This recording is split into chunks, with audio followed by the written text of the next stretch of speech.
אנחנו מוצאים את הפורום זרה שמשון. האם זה באמת סגולה בדוקה? הסגולה ללמוד בזה? מה? כן. Erev Tov and good evening, everyone. We are in the Zera Shimshon on Parshas Eikev.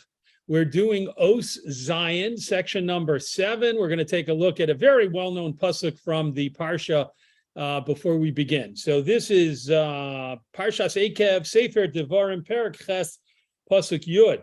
Ve'achalta v'savata, and you will eat and you will be satisfied. Uve'rachta es Hashem Elokecha, and you will bless Hashem your God, al ha'aretz hatova, on the good land, asher nosan loch, that he gave to you.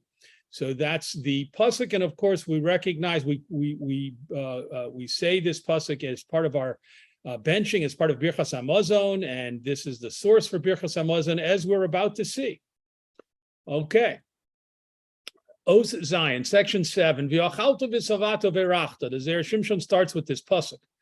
V'chule, etc. By Gemara de Brachos Perek Shlosha, in the third perek of Meseches Brachos, the Perek Shlosha She'achlu, and the perek that is called Shlosha She'achlu, Daf Memches, on Daf Memches in the Gemara in Brachos, Rabbi Yehuda Nasi says, Uve'rachta, when the Torah says, and you will bless, Zo Birkas Hazan.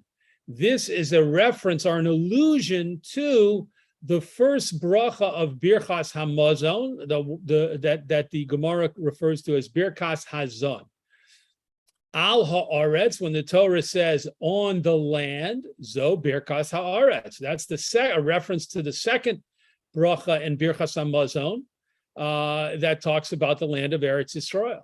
Hatova, the word the good, Zo Bonei Yerushalayim. This is a reference to the third bracha of Birchas Hamazon, the bracha Uvenei Yerushalayim, that concludes with the words Bonei Yerushalayim, V'chuli, etc. Now the Gemara is still continuing. Ein li ela la'acharav. These words and these references that Rebbe brought down only teach us about saying brachos after we eat, meaning Birchas Hamazon, meaning benching. Lefonov minayin. Where do we know that before you eat, you're also supposed to recite a blessing? Talmud Lomar Asher Nosan Loch. The last few words of the pasuk that Hashem gave to you. And the Gemara says about those words, Misha Nosan Loch, from when Hashem gives you the food, that's when you should make a blessing, even before you eat it. From when you have the food, when it's given to you, even before you eat it. Ad Kan B'Gemara until here is an excerpt from the Gemara. So in this Gemara from Masechta Brachos, we have the opinion, the Shita of Rabbi, and it's of Rabbi Yehuda Hanasi, and it's brought down to say that Beirachta and Uveirachta al ha'aretz hatova are references, allusions to the first three brachos in benching, and Asher Nosan Loch, the words Asher Nosan Loch that complete the pasuk, is a reference to making a bracha before we eat, how we refer to that as a bracha rishona. Zera Shimshon says, Yesh Makshim, some of the commentators ask, Amai mehapech ha-pasuk haseder. Why does this pasuk put things in backwards order? Batechila havale lemichtav bracha shelefaneha. In the beginning of the pasuk should have contained words that allude to the bracha we say before we eat, the bracha rishona. Va'achar kach shel achareha. And then after those words, then it should have said the words about Uveirachta es al ha'aretz hatova, about the Birchas Hamazon, the benching that we say after we eat. The way the question is, the way the Gemara presents these allusions or these references, first the pasuk alludes to Birchas Hamazon, and only after that, at the end of the pasuk, is there an allusion to the bracha Rishona, and of course that would appear to be out of order, and that's the question that the Zera Shimshon brings down. That's his question in this piece. Continuing in the next paragraph, Yesh Lomar, and we can say, the Isa Yerushalmi dechala, in the Gemara, the Talmud Yerushalmi on Maseches Chala, Tane, it is taught in a brisa. Matzah gezula, if you have stolen matzah, osur levorech aleha, it's forbidden to make a bracha on the stolen matzah. Mishum, because of a pasuk from Tehillim, uvotzea berach niyetz Hashem. One who steals and makes a blessing, this is provoking Hashem. This is not considered a good thing. This is considered something that angers Hashem. So if you steal matzah, then the Gemara teaches us, and the Gemara Yerushalmi teaches us, it's usher to make a bracha on the stolen matzah. Amar Rabbi Yochanan says, Hada disema batachila. This was said in the beginning, meaning with the bracha rishona. This statement that you should not make a bracha on stolen matzah was in reference to the bracha rishona, the blessing you make before you would eat the matzah. Aval basov, but the blessing you make after you eat the matzah, mitzvah. That's a Torah mitzvah, d'oraisa mitzvah to recite, and you recite that even on stolen matzah. If ligu suhasam, and there is a continuing argument over there, which means that there are people who argue with Rabbi Yochanan, and they say, no, it's not just a reference, it's not just a point that's being made about not saying the bracha rishona, but it's also a point, the Gemara is also making a point about not saying a bracha after you eat, the brachos after you, meaning not benching.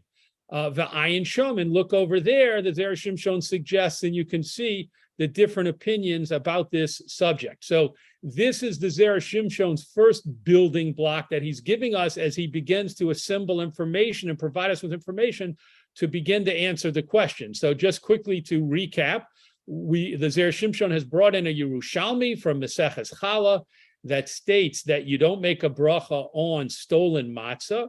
And Rabbi Yochanan's opinion is that this refers only to the pre-bracha, the which would be the hamotzi and the alachilas matzah. You don't say those blessings on stolen matzah, but you do bench after eating stolen matzah. And other people argue and say, no, you don't make any of the blessings. If you have stolen matzah at your seder, you don't make the bracha of hamotzi or alachilas matzah before you eat the matzah, and you don't bench after you eat the matzah. Okay, those are the opinions over there in the Gemara and the Yerushalmi. Continuing in the next paragraph, Ve'hamogen Avraham ba'orach chaim reish simin kuf tzadi vav kosav, and the Mogen Avraham, the very important and famous commentary on the Shulchan Aruch, writes, Demisha gozal chitim olechem, a person who steals wheat or steals bread, meaning you steal wheat and you grind it into flour and you turn it into bread, or you just save yourself some trouble and you steal bread, va'achola, and then you eat it, dechayev levorech birkas hamazon. That person has to recite the benching afterwards. So the Mogen Avraham says, if you steal bread or you steal wheat and you make bread, you have to bench afterwards. Why? Mishum dechevon she'achala, since you eat the bread, meaning when you eat the bread, kinoa bishinoi, he has acquired it through a change in its form, and we'll talk about what that means in a moment. V'damim hu chayav, and now he's only obligated to pay back the money. He doesn't have to return the bread which he ate. He just has to pay back the value of the bread. Nimtza, and so we find the Mogen Avraham says, Shema she'achal, that which he ate, hu shelo, was actually his. The thief acquired the bread before he ate it because he made changes to it, very, very significant changes to it. And how much more is this true? Because we're talking about benching after you eat the bread, which is a mitzvah deoraisa, a Torah mitzvah. V'ayin sham, and you should see there in the Magen Avraham. So let's explain this concept of kone b'shinoi. The Gemara in Baba Kama brings down that when a person steals an object, they have an obligation to return the object as it is. So let's imagine that you you're a bandit and you hold the guy up at gunpoint and you say, "Give me your money." And he's carrying some gold coins, and in order to protect himself from being harmed, he gives you the gold coins, and you say, "Thank you very much," and you depart the scene quickly before the arrival of law enforcement. Now you have gold coins. If you take those gold coins and you keep them, I'm talking now about the bandit, the robber, if he keeps the gold coins in his pocket, or he brings the gold coins home and he puts them, hides them somewhere in his home, then if he is apprehended by the agents of law enforcement, there is a mitzvah for him to return the gold coins to the victim of his robbery. And that's what Beis Din will enforce and make him give back the gold coins. However, let's imagine that he's a bit of a chacham, a bit of a professional criminal, and he gets home and he immediately melts down the gold coins and forms them into a gold bar so that no one can come and say, "Hey, these are the gold coins you stole from me." If they search the robber's house, they'll never find the gold coins because he has melted them down, changed their form completely and entirely into a gold bar. At that point, the Gemara says he no longer has an obligation to return that gold bar. The gold bar is his because he acquired the gold that were originally in the form of coins by changing their form, by changing them so dramatically in which he did by turning them, melting them down and turning it into a gold bar. So by doing that, he's not obligated to return the gold at all. The gold now belongs to him, but of course he's obligated to pay back the value of whatever the gold coins were worth that he took from the victim of his crime. So that is called that concept where a thief can kind of surprisingly acquire the object that he stole because he changed its form. That's called kone b'shinoi. So the Magen Avraham applies that concept here regarding the stolen matzah. And he says, if you steal matzah from someone, that matzah is not yours. That's stolen property that you have to return. However, if you eat it, then you have certainly changed its form very drastically. And at that point, after you eat it, it belongs to you. It is not an object that you need to return. You only need to pay back the value. And therefore, when it comes time to bench, you need not worry about thinking, I have stolen bread in my belly and I probably shouldn't bench because that would violate the idea of not provoking Hashem by making a blessing on something stolen. Oh no, you've acquired the bread by changing its form as dramatically as anything probably could be changed. And so it's yours, and all you're going to do now is pay back the value of the bread you stole, but you have an obligation to bench on the bread because you changed its form by eating it. Let's go back into the text. Aval ha-Beis Yosef pasak, but the Beis Yosef, Rav Yosef Karo, decides the halacha differently. De'ein mevarech lo batachila v'lo basof v'chule. The Beis Yosef, the author of the Shulchan Aruch, says, no, you don't make a bracha before you eat the stolen bread, and you don't bench after you eat the stolen bread. So it looks like we have a machlokes between the Magen Avraham, who says, don't make a before bracha, but do make the after brachos, do bench, and the Beis Yosef of Yosef Cairo, who says, no, don't make any brachas on the stolen bread. Zera Shimshon continues with the opinion of the Bayis Chadash, another great commentary, but this is a commentary on the Arba Turim. And he says, because of Abach, the Bach wrote Siman Hanizkar Le'el in the same chapter that we mentioned before, Dilabisov Chayav Levorech Ledivrei Hakol. We're on the bottom line. At the end of eating, a person is obligated, meaning at the end of consuming stolen bread, a person is obligated to bench Ledivrei Hakol, according to all opinions. Everybody must hold that you bench after you eat the bread. Deshinoi Kone, because by making such a dramatic change in it, the person has acquired it. V'domim hu chayiv, and he's only obligated to pay back the value. He's obviously not obligated to return the bread which he has eaten.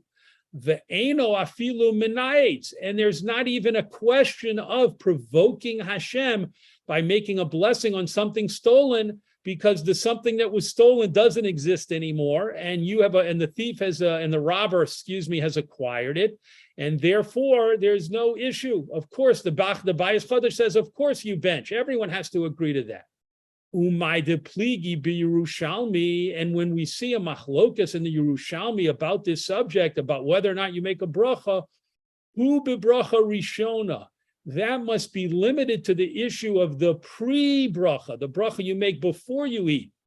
Vehecha de gozal matzah afuya mamish, and in a case, and that's talking about a case where you stole matzah that was already baked, meaning you didn't steal wheat and then grind it up and change its form. The Bayis Chadash said, don't think that's the case the Gemara is talking about in the Yerushalmi. It's talking about a case where you stole a finished product. You actually stole someone's matzah, and in order to save yourself the very high price of buying matzah on your own before Pesach, and you stole it. And now the Bayis Chadash says that's where the different opinions in the Yerushalmi, that's what they argue about, whether or not you make a bracha rishona before eating that matzah. That, again, as we said, would be the hamotzi and the alachilas matzah blessings.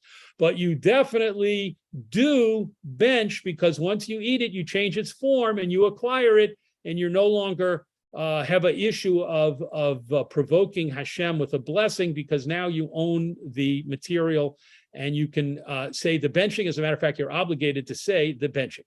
So the Zera Shimshon has given us a second building block based on this Yerushalmi and the different opinions, and also the Magen Avram and the Shulchan Aruch and the Bayis Chadash about bracha rishona and benching when you steal bread. Now he's going to tell us what conclusions he draws from this from these building blocks. Nimtzenu lemeidim, we have found that we can learn from this material. Dilifomim yesh bracha achrona. Sometimes, in some situations, there is a bracha achrona. That means there is an obligation to bench, to say birchas hamazon, af below bracha rishona, even though the person did not make a bracha rishona. We see clearly that in certain situations, you're not allowed to make a bracha rishona, a previous bracha, but you do have an obligation to bench. Kigon, for example, shegazal lechem, the case of the Magen Avram that he brought down of a person who robbed a loaf of bread. Diva'achiloso konye b'shinoi, because when the robber eats the bread, he's acquiring it through changing its form. V'chayov levorech, and then he is obligated to say the birchas hamazon. So that's the Zera Shimshon says that's a fact. We have a fact here which comes out of all these different sources and opinions that the Zera Shimshon brought us, which is that it's clear that, at least according to some of the poskim, there are situations when you are not allowed to make a bracha rishona before bread. That's either a hamotzi, or if it's matzah at the seder, that would be the hamotzi and the alachilas matzah. You're not allowed to say those brachas, but you are obligated to bench because you've eaten the food and changed its form, and you have to bench. That we see clearly. Ve'ilu haya omer asher nosan loch me'ikara. Now the Zera Shimshon is circling back to his original question about the order of the words in the psukim, and he says, if we had taken the words, if the Torah had taken the words that it concludes the pasuk with, Asher nosan loch, that Hashem gave to you, me'ikara, and put them from the beginning or in the beginning of the pasuk, which is exactly what was suggested and proposed in the question, why are the words Asher nosan loch, which allude to the bracha rishona, why are they put at the end of the pasuk? Put them at the beginning of the pasuk. So the Zera Shimshon says, if that actually were done, dahainu shekishenosan lecha oz tiyeh chayev levarech, which would teach us, we would learn from that as soon as a person has the bread or is given the bread, he has an obligation to make a bracha. Yisi omer de gam bracha achrona eina ella. Dafka hecha de mishelcha achalta. Then I might have learned from that a mistaken halacha, which would be that the bracha achrona, the birchas hamazon, the after bracha, only applies if the item that's about to be consumed belonged to the person before he ate it. In other words, a person is only obligated to bench if he eats food that belongs to him or her before he or she eat the food. You might have learned that from the words Asher nosan loch, because those words teach this idea of making a bracha even before you eat it.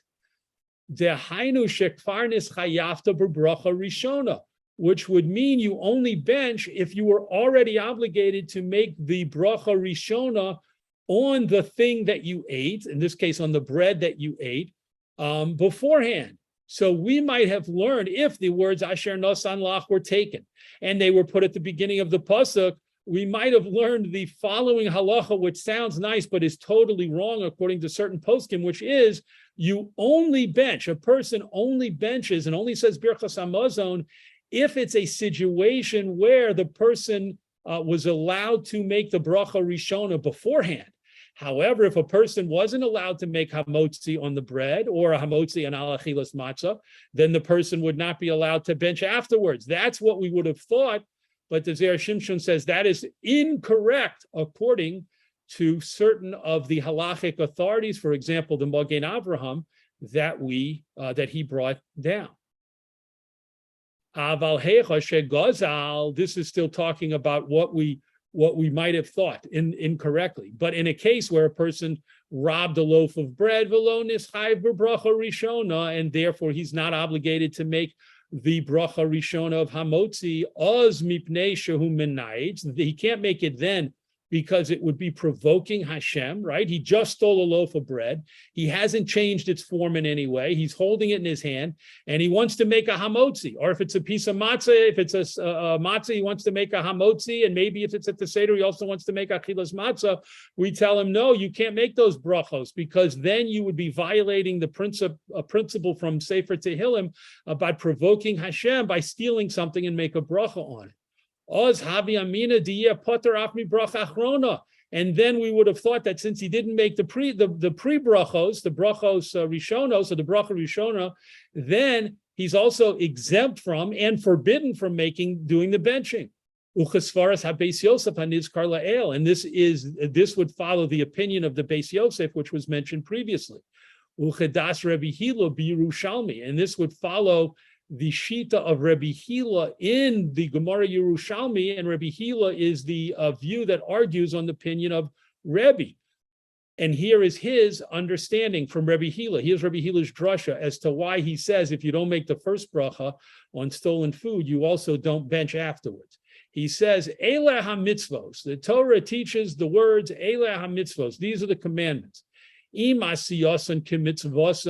means that if you do them according to the way they were commanded, mitzvos, then they're considered mitzvos. Meaning, when it says these, it means there are things you can do, actions you can do that you might think are mitzvos there, but they're not really considered mitzvos because you're not following all of the proper rules in doing the mitzvah. Okay? Ve'im lav, and if you don't follow all of the right, correct rules, for example, stealing, ain on mitzvos, then they are not considered mitzvos. If you steal something and then want to make a bracha on it, Rabbi Hila says, no, that's not what the Torah has in mind. That's not a mitzvah. It's not a mitzvah to make a bracha after you steal something, so don't make a bracha. The afilu basof lo yavorech. And that teaches us, according to Rabbi Hila, even afterwards, even when you want to say Birchas Hamazon, you don't do it because of this idea that a mitzvah to be, in order for some action to be considered a mitzvah, it must be done properly, entirely according to the appropriate rules and procedures, according to the halacha. If you mess up somewhere along the line, then it's not even considered a bracha, and therefore, it's not even considered a mitzvah, and therefore you wouldn't make a bracha before doing it, and you would make a bracha after doing it, as in the case of Birchas Hamazon. So the Zera Shimshon says that limud, that approach to learning about putting the words Asher Nasan Loch in the beginning of the pasuk would work. It actually would work according to certain of the authorities, both in the Gemara and in the Shulchan Aruch. However, it wouldn't work according to other ones. Mishum Hachi, because of this, Ka'amar Kra Batachila, because of this, meaning based on the views of the other poskim who disagree and say you do bench always, even in cases where you don't make the bracha rishona. That's why the pasuk first wrote the words v'achalta v'savata uberachta. Our pasuk in our parshas Eikev, talked about eating and being satisfied in blessing before it ever talked about you getting the food. La'ashmo'inon, to come to teach us the chayiv bibracha achrona, that a person is obligated in making the after bracha, meaning the benching. Afilu hecha she'eino chayav bibracha rishona, even in cases when he is not obligated in the first bracha, the bracha rishona, she'ozlo mikre shenasan lecha, because regarding food that a person ate already, it is not referred to, it's not considered by the Torah shenasan lecha, something that was given to you, shahare adayin lo kina'o, because beforehand you didn't require it.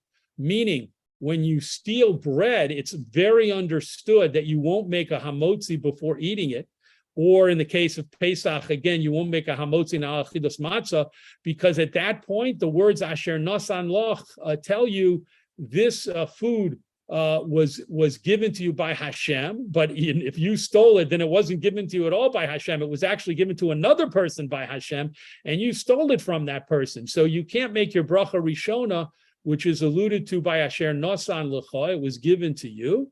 Shahare adayin lo kano. You didn't make any changes to acquire it. However, it's understood that once you eat it, that's where the poskim, such as Rabbi Yochanan in the Gemara and the Magen Avraham on the Shulchan Aruch and the Bayis Chadash as well, say that of course you bench, because once the robber changes its form by eating it, he acquires it. He doesn't have to return it. He only owes the value, and it's his bread, and therefore it's obligatory for him to say Birchas Hamazon, to recite the benching. Yasher koch to everyone for joining us in the Zera Shimshon this week, and we look forward, God willing, to learning Zera Shimshon again together on next week's parsha.